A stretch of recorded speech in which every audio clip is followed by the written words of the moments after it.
हम सभी लालची राजा मिदास की कहानी जानते हैं। उसके पास सोने की कमी नहीं थी, लेकिन सोना जितना बढ़ता वो और अधिक सोना चाहता।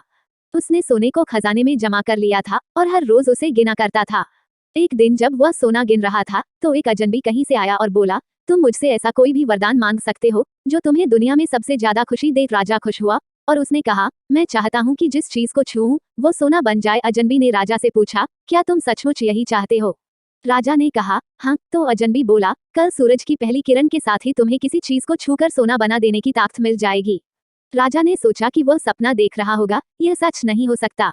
लेकिन अगले दिन जब राजा नींद से उठा तो उसने अपना पलंग छुआ, वह सोना बन गया।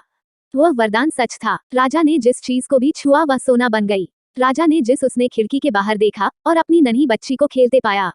उसने अपनी बिटिया को यह अजूबा दिखाना चाहा और सोचा कि वह खुश होगी।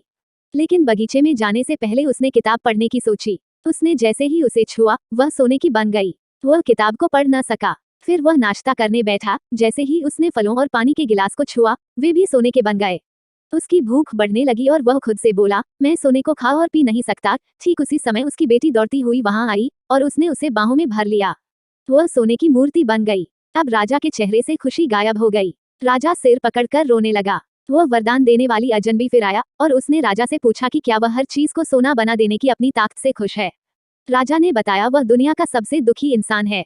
राजा ने उसे सारी बात बताई। अजनबी ने पूछा, अब तुम क्या पसंद करोगे, अपना भोजन और प्यारी बिटिया या सोने के ढेर और बिटिया की सोने की मूर्ति? राजा ने गिड़गिड़ाकर माफी मांगी और कहा, मैं अपना सारा सोना छोड़ दूंगा, मेहरबानी करके मेरी बेटी मुझे लौटा दो, क्योंकि उसके बिना मेरी हर चीज मूल्यहीन हो गई है। अजनबी ने राजा से कहा, तुम पहले से बुद्धिमान हो गए हो, और उसने अपने वरदान को वापस ले लिया।